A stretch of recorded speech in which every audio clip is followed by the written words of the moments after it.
Good morning student इसके पहले जो हमने safety and first aid act तो ये लेसन हमारा चालू था। तो उसका जो पार्ट बचा हुआ था वो हम यहाँ पे कंप्लीट करने वाले हैं। तो यहाँ पे पेज नंबर 68 निकालिए। वहाँ पे देखिए वाइल प्लेइंग, है ना। वाइल प्लेइंग यानी कि प्ले खेलते समय हमको क्या क्या सुरक्षा बरतनी चाहिए, खेलते समय किस किस चीज़ का हमें ध्यान रखना चाहिए। तो आपको भी स्टूडेंट जब भी आप गेम खेलते हो, कुछ खेलते हो, तो कौन से खेल खेलना चाहिए, कौन से खेल अवॉइड करना चाहिए, किस खेल से हमें इंजरी हो सकती है, इस सब का ध्यान आपको रखना चाहिए। ओके, तो हम अभी स्टार्ट करते हैं लेसन। तो चलो, यहाँ पे do not play on the road and in the street. हमको यहाँ पे देखिए पिक्चर में, आप पहले पिक्चर देखिए, do not play on the road and in the street. तो ये पिक्चर से हमको दिखाई दे रहा है कि हमें रोड पे नहीं खेलना चाहिए, रास्ते पे नहीं खेलना चाहिए। यहाँ पे देखिए ये जो बच्चा है ये रोड पे खेल रहा है ना। इसकी गेंद, इसका बॉल ये रोड पे गया है और यहाँ से ट्रैफिक चालू है, बड़ी बड़ी गाड़ियाँ आ रही है, बल्कि ये बॉल उठाने के लिए रोड की तरफ दौड़ते जा रहा है। इससे क्या होगा बच्चों, इससे एक्सीडेंट होने का खतरा होता है, इंजरी होने का खतरा होता है आपको। तो आपको do not play on the road and in the street, ये ध्यान में रखना है कि आपको रोड पे और रास्ते पे ऐसे गेम्स नहीं खेलना चाहिए। तो कहाँ खेलना चाहिए फिर गेम? आप बोलेंगे टीचर हमें रास्ते पे नहीं खेलना चाहिए, तो कहाँ खेलना चाहिए? Play in safe place like a park और गार्डन। यहाँ पे नेक्स्ट पिक्चर में देखिए, ये जो बच्चे खेल रहे हैं कहाँ खेल रहे हैं? सेफ प्लेस में खेल रहे हैं। ना ही आपको यहाँ पे कोई ट्रैफिक दिख रहा है, ना ही कोई गाड़ियाँ दिख रही है ना, और ना इनको कोई डर है कि कुछ इंजरी मतलब होंगी बा, इसका कुछ डर नहीं है। तो आपको भी ऐसे ही प्लेस पे खेलना चाहिए। Play in safe place like a park और अ गार्डन। तो यहाँ पे गार्डन में खेलिए, आप पार्क में खेलिए, अच्छा सुरक्षित जगह पर आप खेलिए। Okay, next picture, play away from tanks, pools and lakes, do not run around the pool. यहाँ पे देखिए दो जो बच्चे यहाँ पे दिखाई दे रहे हैं, ये मतलब यहाँ पे रिवर दिख रही है, रिवर के बाजू में खेल रहे हैं। तो आपको ये बात का ध्यान रखना है कि ना ही हमको पानी के पास में खेलना है। कोई भी हो, टैंक, छोटी सी टैंक क्यों ना हो, बड़े रिवर हो, या फिर या कोई पुल भी हो, ब्रिज हो, तो वो ब्रिज पे भी आपको नहीं खेलना चाहिए, क्योंकि उससे क्या होता है आपका पैर फिसल सकता है, आप गिर सकते हो, आपको इंजरी हो सकती है। तो ये बात का हमें ध्यान रखना चाहिए कि ना ही हमें ऐसी जगह पे खेलना चाहिए कि रिवर्स है ना, कोई छोटा डबका भी है, तालाब जैसा भी है, तो भी वहाँ पे खेलना अवॉइड करना चाहिए छात्रों। ओके, तो ये बात का भी आपको ध्यान रखना है। नेक्स्ट पिक्चर यहाँ पे देखिए स्विमिंग का बता रहे हैं। तो do not go along for a swim. आपको स्विमिंग करने के लिए अकेले नहीं जाना चाहिए। Do not go alone, go with an adult person, use a swimming tube if you are learning to swim. तो आपको स्विमिंग किससे करना चाहिए? जो कि स्विमिंग पढ़ाते हैं, जो कि स्विमिंग जानते हैं, या फिर आपसे बुजुर्ग है, बड़े बुजुर्ग पर्सन है, उनको भी साथ में लेके जाना चाहिए स्विमिंग करते समय। अकेले जाके स्विमिंग नहीं सीखना चाहिए, ये बात हमेशा आपको ध्यान में रखना चाहिए, क्योंकि पानी में जाने से हमें इंजरी हो सकती है, हम डूब सकते हैं। तो ये बात का हमें ध्यान रखना चाहिए बच्चों कि पानी में जाते समय हमें अकेला नहीं जाना चाहिए। तो हमें किसके साथ जाना चाहिए? तो हमारे जो बड़े बुजुर्ग हैं जो कि स्विमिंग जानते हैं, उन्हीं के साथ हमें कहाँ जाना चाहिए? स्विमिंग सीखने के लिए जाना चाहिए। Do not go alone for a swim, go with an adult person, use a swimming tube if you are learning to swim. Okay, next picture में देखिए, यहाँ पे दो बच्चे दिख रहे हैं आपको और एक दूसरे को पुश कर रहे हैं, धक्का दे रहे हैं। तो डू नॉट पुल और push anybody into the water. तो ये जहाँ पे आपको वाटर दिख रहा है, तो ये वाटर में किसी को भी एक दूसरे को धक्का नहीं देना चाहिए, क्योंकि वाटर में गिरने से, मैंने पहले ही बताया कि पानी में गिरने से हम डूब सकते हैं, हमें इंजरी हो सकती है। तो ऐसा नहीं करना चाहिए आपको भी। कोई भी आपका कितना भी बड़ा गुस्सा आपको क्यों नहीं आए, लेकिन ये बात का ध्यान रखना चाहिए कि आपको अपने फ्रेंड को पानी में पुश या पुल नहीं करना चाहिए। ओके, नेक्स्ट यहाँ पे देखिए, do not be rough while playing. मतलब ये जो गेम है तो ये रफ प्लेइंग गेम है। तो ऐसे गंदे खेल हमको नहीं खेलना चाहिए जिससे हमें इंजरी हो। ये देखिए, यहाँ पे एक का पैर है नीचे और उसके पैर पे ये पैर से क्या कर रहा है, प्रेशर दे रहा है, तो उसको इंजरी हो रही है। तो ऐसे रफ प्ले हमको नहीं खेलना चाहिए।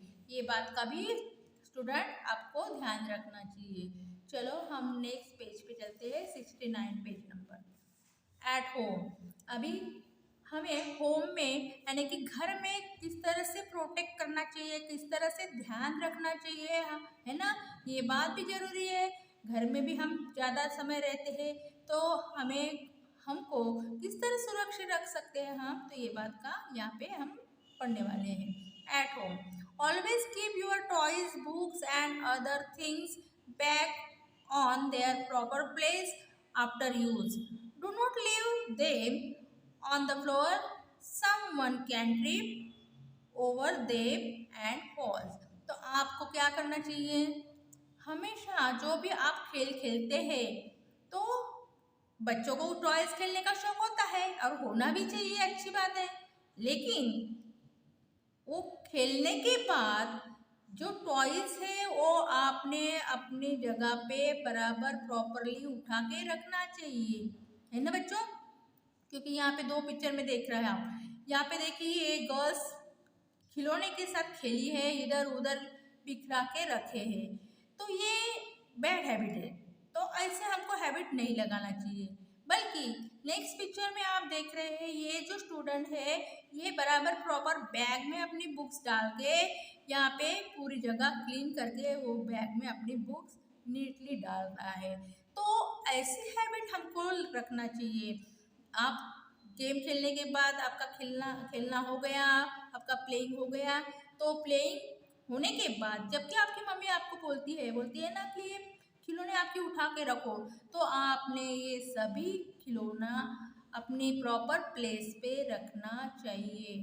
और ना भी रखते होंगे स्टूडेंट, तो आज से ये देखो और ये पिक्चर देखने के बाद आप अपने आप सीख जाओगे कि हमें कैसा नीटली मतलब हाँ प्रॉपर प्लेस पे हमारी थिंग्स रखना चाहिए।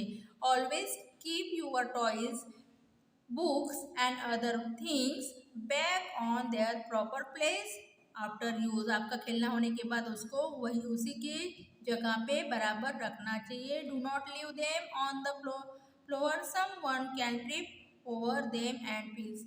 अभी आपने ऐसे इसको बिखरा के रखा तो उससे क्या हो सकता है, आपके घर में आपकी मम्मी पापा दादाजी होते हैं, दादी होती है ना, या फिर कभी कभी आप भी जल्दी में आते समय इसमें से फिसल के गिर सकते हो, आपको इंजरी हो सकती है, या फिर घर में किसी पर्सन को इंजरी हो सकती है।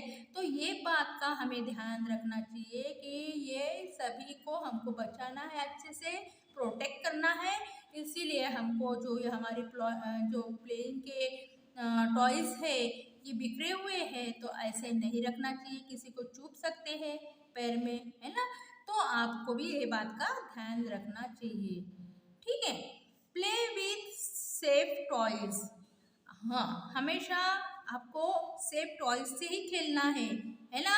रिस्की टॉयज़ यानी कि रिस्की गेम आपको नहीं खेलना चाहिए, जहाँ पे खतरा है वो हमें छोटे हैं हम नहीं उठाना चाहिए। Playing with electric wire, fire, medicine, heaters and sharp object is not safe। किससे खेलना चाहिए? हमेशा अपने अच्छे सेफ खिलौने के साथ खेलना चाहिए। तो हमें किससे नहीं खेलना चाहिए फिर? जो कि इलेक्ट्रिक वायर होता है, फायर होता है, अंगार होती है, जो कि आपके घर में बहुत पुरानी मेडिसिन वगैरह होती है, तो मेडिसिन भी आपको खेलने में नहीं लेना चाहिए। नहीं, हीटर से खेलना चाहिए। और आपको शॉर्प ऑब्जेक्ट यानी कि जो नुकीली चीज़ें होती है जैसे नाइफ है, नीडल है, इसको भी खेलने में नहीं लेना चाहिए। तो ये बात का आपको ध्यान रखना चाहिए बच्चों कि आपको हमेशा प्ले किससे करना चाहिए? प्ले विथ सेफ टॉय से ही खेलना चाहिए। Playing with electric wire, fire, medicine, heaters and sharp object is not safe. तो ये सभी चीज़ें आपको खेलने के लिए सुरक्षित नहीं है। Okay, if a pet bites or scratches, tell your parents immediately। तो आपको आपके घर में पेट होते हैं, है ना? किसी के घर में कुत्ता होता है, बिल्ली होती है, तो जो भी कोई जानवर आप पालते हो घर में, तो उससे क्या होता है? कभी कभी वो आपको काटते हैं या क्रैचेस करते हैं, है ना? तो जैसे ही आपको क्रैचेस किया, काटा, तो यह इमीडिएटली आपको आपके पेरेंट्स को बताना जरूरी है। आपको आपके पेरेंट्स को ये बात इन्फॉर्म करना जरूरी होती है। डू नॉट टेस्ट और डिस्टर्ब एनिमल। तो आपको एनिमल जो है, ये देखिए यहाँ पे इसको इंजरी किया है यानी कि काटा है ना? तो ये मम्मी को बता रहा है, लेकिन यहाँ पे क्या कर रहा है ये बच्चा? एनिमल की पूंछ पकड़कर उसको खींच रहा है। तो इससे एनिमल को पेन होगा, तो वो बाइट करेगा कि नहीं करेगा? तो आपको भी ऐसे हरकत नहीं करना चाहिए। तो कोई भी एनिमल को आपको डिस्टर्ब नहीं करना चाहिए। उसको मतलब उसको डिस्टर्ब करोगे तो आपको काटेगा, आपको पेन हो जाएगा। ओके, तो ये ऐसी हरकत आपको नहीं करना चाहिए। Follow safety rules and be safe. तो अभी सेफ्टी रूल्स कौन से हैं ये हमको फॉलो करना है हमारे सेफ के लिए। Okay, first aid, the immediate help given to an injured person before the arrival of the doctor is called first aid. Everyone should know about first aid. जैसे डॉक्टर आने के पहले हम अपनी सुरक्षा खुद करते हैं, है ना? फर्स्ट एड हमारे घर में होता है, तो उससे ही हमको क्या करना चाहिए? Do not square if you feel pain और सी ब्लड। जैसे कि आपको यहाँ पे देखिए ये बच्चों को लगा है ना? तो आपको क्या करना चाहिए? इसको मतलब कोई डरना नहीं चाहिए पहली बात, और बगैर डरे आपको अपना पेन दूर करना। कैसे करना है? टेल योर पेरेंट्स और टीचर्स अबाउट इट। तो पहले आपको जहाँ पर पेन हो गया, जैसे स्कूल में पेन हो गया आपको, तो पहले टीचर को इन्फॉर्म करें, और घर में पेन हो गया है तो पहले आपके पेरेंट्स को इन्फॉर्म करना है। तो आपके पेरेंट्स को बताओ, टीचर्स को बताओ। और we can stop bleeding by direct hand और thumb pressures over the wound. तो आपको सबसे पहले जो जहाँ से ब्लीडिंग हो रहा है, तो वहाँ पे पहले प्रेशर करना है अपने थंब से, उसको रोकने का प्रयास करना है। ओके, तो अभी नेक्स्ट पेज पे देखते हैं। हाँ, तो नहीं, हमारा ये लेसन यहाँ पे भी ख़त्म हो गया बच्चों 69 पेज पे। तो यहाँ पे बहुत अच्छा बताया है सेफ्टी रूल्स के बारे में। आपको भी अच्छे रूल्स यूज़ करना चाहिए। हमेशा हमारी सेफ्टी का ध्यान रखते हुए भी हमें गेम्स खेलना चाहिए। तो आप ऐसे ही करने वाले हो आज से। ओके, ऐसे मैं समझूंगी क्योंकि ये लेसन में बहुत ही अच्छी सीख हमको मिली है। Okay student, thanks, have a nice day.